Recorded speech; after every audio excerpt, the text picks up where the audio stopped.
Hello everyone. आज हम पढ़ेंगे वसीयत के बारे में। वसीयत क्या होती है, इसको कौन कर सकता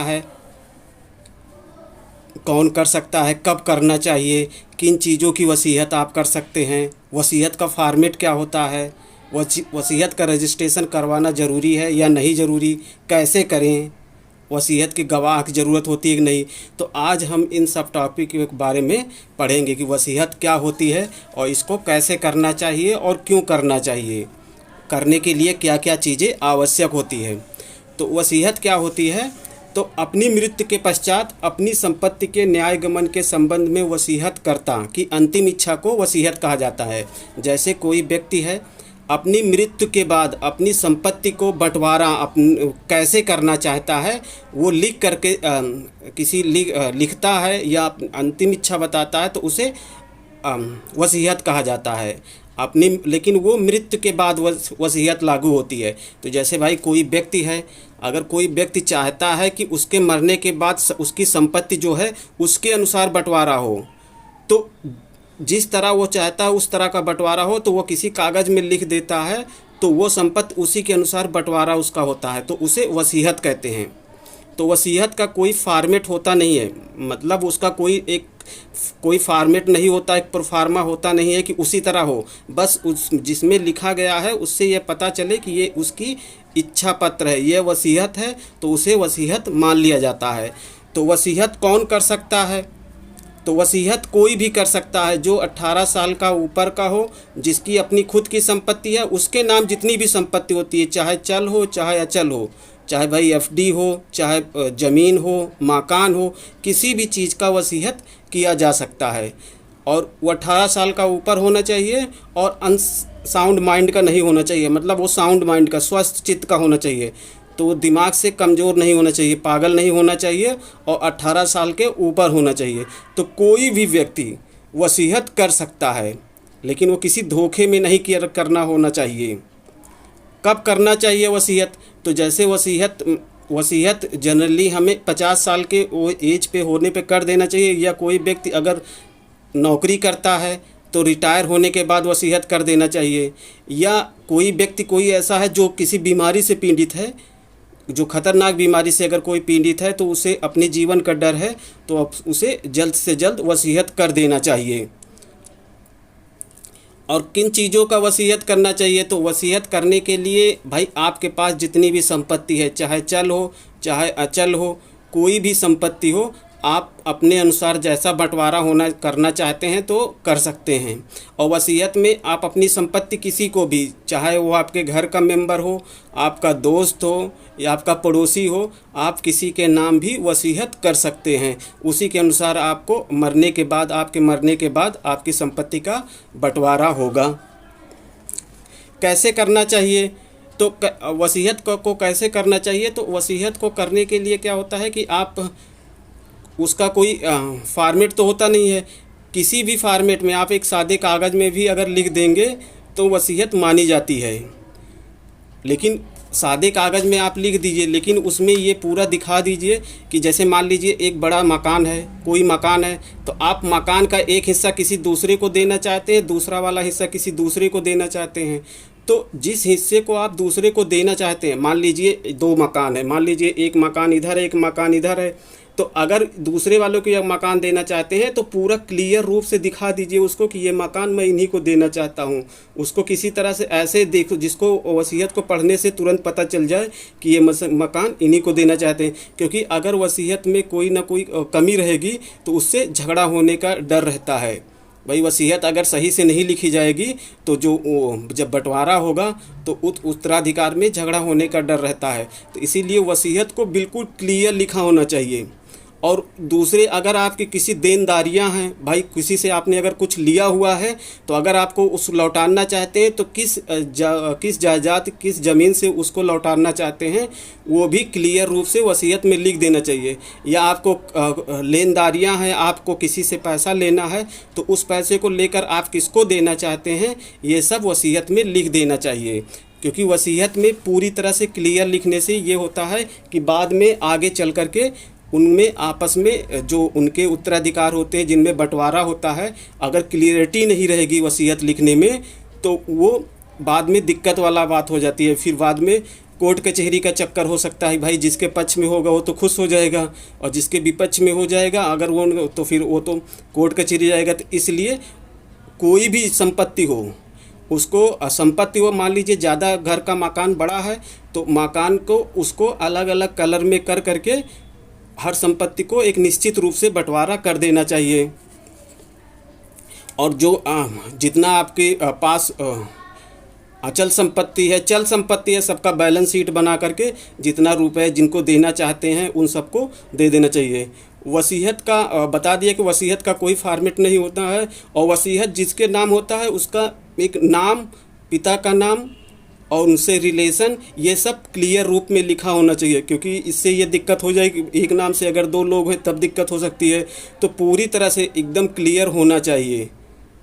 और उसको अगर हो सके तो रजिस्ट्रेशन, देखिए रजिस्ट्रेशन बहुत ज़्यादा इम्पॉर्टेंट नहीं है कि आपको रजिस्ट्रेशन करवाना ज़रूरी ही होता है। वसीयत का रजिस्ट्रेशन करवाने के लिए आप सब रजिस्ट्रार के यहाँ एक एप्लीकेशन देके आप रजिस्ट्रेशन करवा सकते हैं। रजिस्ट्रेशन करवाने से ये फ़ायदा होता है कि आपके वसीयत को एकदम क्लियर माना जाता है, सही माना जाता है। बाद में कोर्ट कचहरी का दिक्कत नहीं रहती है, क्योंकि उस तरह रजिस्ट्रेशन, उस तरह वसीयत होने में सामने वाला जिसके पक्ष में हो तो खुश रहेगा, जिसके विपक्ष में है वो कहेगा किसी दबाव में लिखवाया गया है या वो है। तो आप रजिस्ट्रेशन करवा सकते हैं। लेकिन कुछ लोग डरते हैं, भाई कुछ लोग ये डरते हैं कि अगर ज़्यादा पैसा है तो ज़्यादा स्टाम्प लगेगा, ये लगेगा, ज़्यादा पैसा लग जाएगा, तो इसलिए रजिस्ट्रेशन नहीं करवाते। तो रजिस्ट्रेशन करवाना अनिवार्य नहीं है। लेकिन अगर आप रजिस्ट्रेशन ना करवाइए तो कम दो गवाह ऐसा होना चाहिए, जैसे एक वकील हो, एक डॉक्टर हो, तो ज़्यादा फ़ायदा होता है। क्योंकि ये होता है कि अगर आप डॉक्टर को अगर गवाह बनाते हैं तो उससे ये होता है कि जब आप वसीयत कर रहे थे तो स्वस्थ चित्त से, सही माइंड से आपने किया। और अगर वकील को आप गवाह बनाते हैं तो उससे ये पता चलता है कि आपने कानूनी प्रक्रिया को पालन किया है। कल को जब गवाह देने, जब आवश्यकता पड़ेगी, जब उत्तराधिकार की में कोई बात आएगी उसके बंटवारे में, तो उससे ये आपको फ़ायदा हो जाएगा कि वहाँ पे कोई दिक्कत नहीं होगी। और वैसे रजिस्ट्रेशन करवाना अनिवार्य नहीं है। और दूसरे जो गवाह आप बनाते हैं वो थोड़ा कम उम्र का होना चाहिए, नहीं तो पता चले आपके मरने से पहले ही अगर आपकी गवाह की मृत्यु हो जाए तो दिक्कत हो सकती है। तो वो स्वस्थ चित्त हो, कम उम्र का हो और वेल एजुकेटेड हो तो ज़्यादा अच्छा होता है। भाई डॉक्टर हो, वकील हो तो बहुत ज़्यादा अच्छा होता है। लेकिन ये कोई आवश्यक नहीं है कि आप वसीयत लिखने के बाद उसका रजिस्ट्रेशन करवाएं ही। रजिस्ट्रेशन करवाना अनिवार्य नहीं होता। और एक बार रजिस्ट्रेशन, कुछ लोग सोचते हैं कि एक बार रजिस्ट्रेशन करवा लिया तो आप बदल नहीं सकते हैं, आप अपने वसीयत को बदल नहीं सकते। तो ऐसा कुछ नहीं होता। आप आज कोई वसीयत बनाइए, कल को फिर कोई वसीयत बनाइए, लेकिन उसमें ये लिख दीजिए कि जो पिछला वसीयत हमने बनाया था उसको रद्द किया जाता है, उसकी जगह पे ये एक नया वसीयत बनाया जा रहा है। तो वो नया माना जाएगा, पुराना वाला रद्द हो जाएगा। तो आप किसने भी वसीयत बना सकते हैं। अगर आप रजिस्ट्रेशन भी करवा रहे हैं तो उसको सब रजिस्ट्रार के यहाँ फिर से रजिस्ट्रेशन करवा सकते हैं। पुराने वाले आवेदन कर दीजिए कि पुराने वाला रद्द किया जाता है, उसकी जगह पे ये नया बनाया जाता है। तो इस तरह आप कितने भी चाहें रजिस्ट्रेशन करवा सकते हैं। तो देखा वसीयत कितने तरह का होता है। तो वसीयत दो तरह का होता है, एक विशेषाधिकार वसीयत होता है, एक विशेषाधिकार रहित वसीयत होता है। तो अधिकतर जो जनरली जितने वसीयत होते हैं सब विशेषाधिकार रहित होते हैं। विशेषाधिकार वसीयत वो होता है जैसे कोई व्यक्ति आर्मी में है, युद्ध कर रहा है और युद्ध के समय ही वो अपना वसीयत करना चाहता है, तो वो बोल कर भी, ऐसे बोल कर के भी किसी दोस्त को बता दे कि मैं अपनी संपत्ति इनको देना चाहता हूँ, तो वो अगर व्यक्ति लिख लेता है तो उसकी गवाही वैध मानी जाएगी, वो वसीयत वैध माना जाएगा। तो विशेषाधिकार बहुत कम है। तो जैसे कोई जहाजी बेड़ा में रहता है, कोई जहाज पे रहता है, विशेष परिस्थिति में विशेषाधिकार लिखा जाता है। लेकिन जनरली वसीयत विशेषाधिकार रहित ही होता है। अगर वही जो आर्मी मैंने बताया कि जो युद्ध में है, अगर वही अपनी छावनी में आके बैठा हुआ है या युद्ध नहीं लड़ रहा है, तो वो जो विशेषाधिकार में लिखा गया है वसीयत वो रद्द माना जाएगा, और ये जो विशेषाधिकार रहित दूसरा वसीयत वैध मानी जाएगी जब वो लिखेगा। तो वसीयत के बारे में हमने जान लिया कि वसीयत क्या होती है और वसीयत को कब, वसीयत लोग क्यों नहीं लिखते हैं। बहुत लोग ऐसे होते हैं जो नहीं जानते हैं कि वसीयत को, बहुत लोग पैसे से बचना, अपना काला पैसा बचाने के सोचते हैं कि अगर वसीयत करेंगे तो पूरा पता चल जाएगा कि हाँ कितना पैसा है, इसलिए लोग वसीयत नहीं लिखते हैं। और कुछ लोग समझते हैं कि अगर वसीयत कर देंगे तो उनके बच्चों में उत्पन्न हो जाएगा, मतलब झगड़ा हो जाएगा, तो इसलिए वसीयत नहीं करते। या कुछ लोग नहीं समझते हैं तो इसलिए वसीयत नहीं करते। तो अगर कोई व्यक्ति जैसे वसीयत किए बिना ही अगर मर जाता है, तो अगर वो हिंदू है तो उसमें हिंदू उत्तराधिकार अधिनियम के अंतर्गत उसका बंटवारा होगा। और अगर मुस्लिम है कोई व्यक्ति, जो कोई मुस्लिम है, तो उसमें जो होता है कि वो मुस्लिम पर्सनल लॉ उसके ऊपर लागू होगी, शरीयत लागू होगी। तो इस प्रकार हम देखते हैं कि वसीयत करना बहुत आवश्यक नहीं होता, लेकिन विशेष परिस्थिति में बच्चों में जो उनके जिनको अगर आप संपत्ति देना चाहते हैं, तो अगर वसीयत के द्वारा कर दे रहे हैं तो इससे ये दिक्कत हो जाती है कि कल को आपको कोई दिक्कत नहीं होती है, उनमें आपस में संपत्ति का बंटवारा आसानी से हो जाता है। तो अगर कोई व्यक्ति वसीयत नहीं करता है तो फिर अगर हिंदू है तो हिंदू उत्तराधिकार अधिनियम लागू होगा, और मुस्लिम अगर कोई व्यक्ति है तो मुस्लिम पर्सनल लॉ लागू होता है।